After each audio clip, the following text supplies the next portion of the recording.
Good morning, everyone. This is Tim from at Chantani Life. Over the last couple of weeks, I've been posting and sharing pictures with you of my experience with Reiki with horses, and I want to talk a little bit about that, but we're going to start with what is Reiki. Reiki is a Japanese word broken down into Rei, R-E-I, and the second word Ki, K-I, Rei being universal, Ki being life force. So it's a universal life force. It is an energy modality practice that promotes relaxation and stress reduction. This is done by me being a conduit of this energy, and it's from source, and I'll talk a little bit about that in a second. And I channel it. It's channeled through me to a client, or in this case it was to horses, to animals, to any living thing or being. And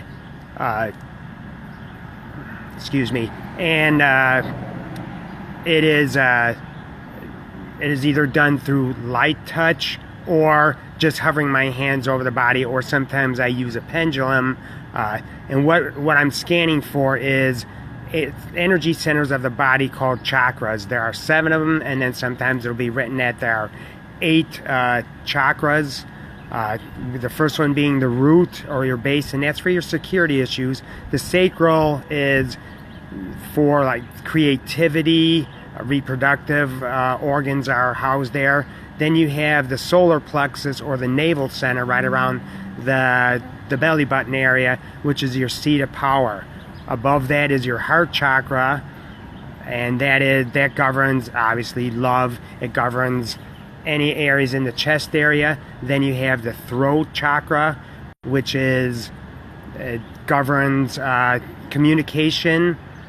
The third eye, which is right here at the forehead, that is your seat of intuition. And then above here is your crown, and that is connection to all the universal energy.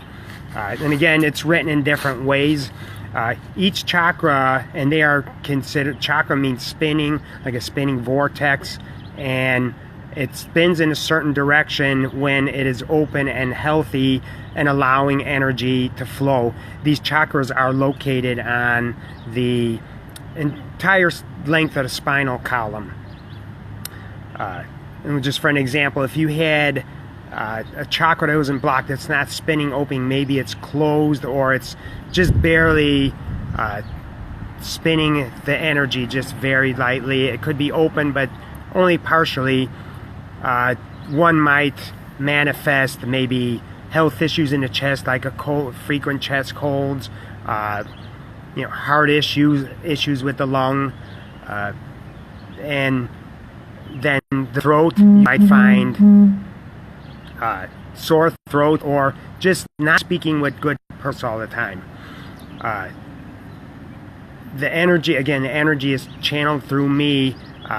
If I do it on myself for self-Reiki, then I am the healer. But if I am a conduit to somebody else, I'm offering them, I'm sharing them this energy. It's transmuted to them, and they become the healer for themselves, because everybody is on their own individual journey through life, and you're given this opportunity to share, and you must accept this Reiki energy, and it's always with the intention that it's for the greatest good of the person, greatest good of the horse, an animal, a dog, whatever that I'm offering Reiki. Reiki could be done at a distance, where that person could be across the continent. I've done this for a couple of ladies in Canada.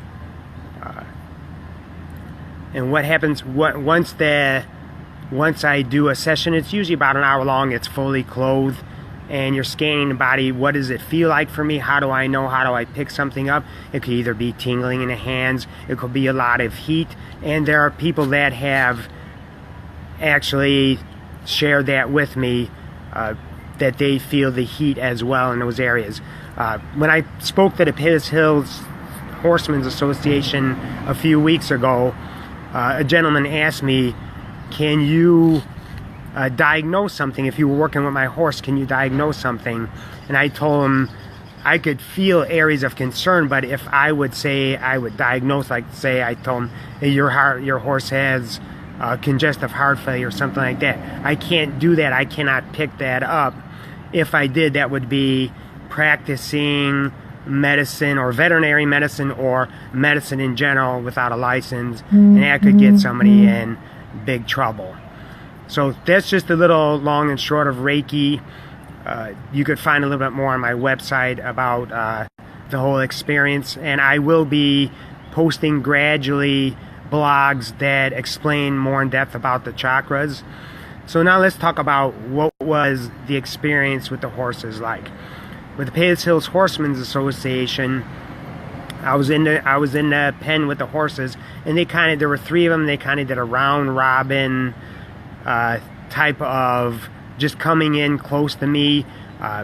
And when you're talking about working with animals, they also have to be accepting of it. They have to invite you into their space, and I will either do that in a meditative state or I'll ask them outright, can I share Reiki with you?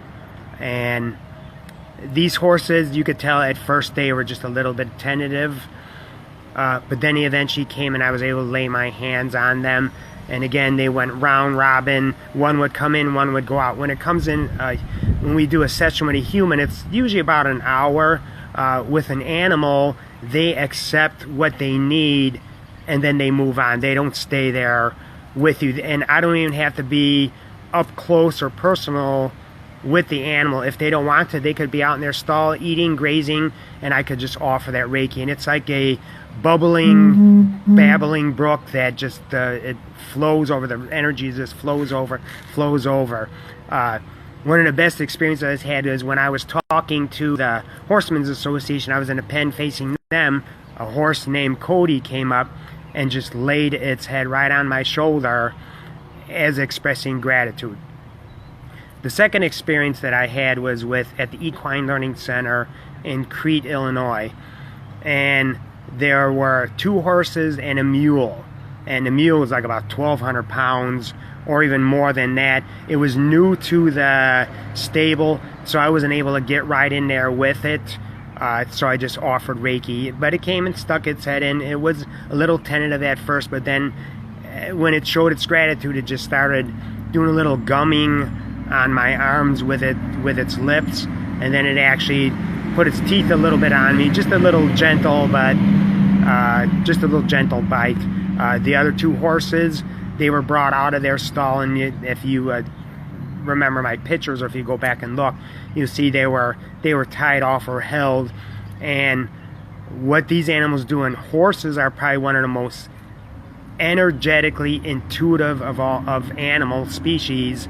And if they know that you're not having a good day or you're not bringing positive energy to the table with them, then they're not going to want to have anything to do with you. They're going to stay away from you, or they might even nudge you away.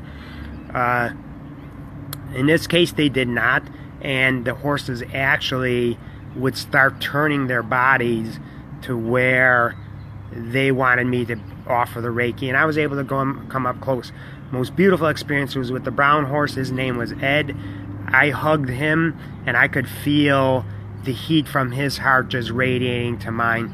And it was such a, as I want to put it, a very heart-centered experience, a holy experience for me to work with these animals. I'm currently on a road right now, and we went just out onto the Windmill Gardens in Howland, and there were horses just in the stall, and then I called for one. It came over, allowed me to just touch it for a little bit. That experience probably lasted only about 5 minutes. When I was in Crete, or with the other animals, about a 30 or 40 minute experience. And it was just an awesome thing. Again, if you want to learn more about Reiki, you can go to my website at www.centanilife.com, and you can learn a little bit more there about Reiki. It's just one of the services that I offer.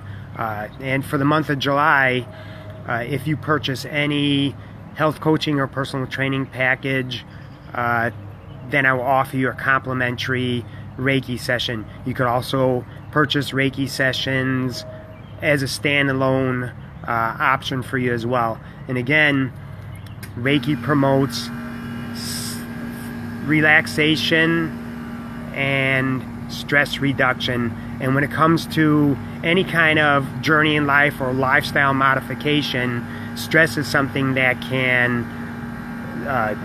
totally derail your efforts. Again, life gets in the way. So I hope you have a great day, and this was informative for you. Please leave comments, let me know how I'm doing. And again, I'm going to try to do a little bit more posting of videos, blogs, and eventually I'm going to get my YouTube channel up and running. So have a great day.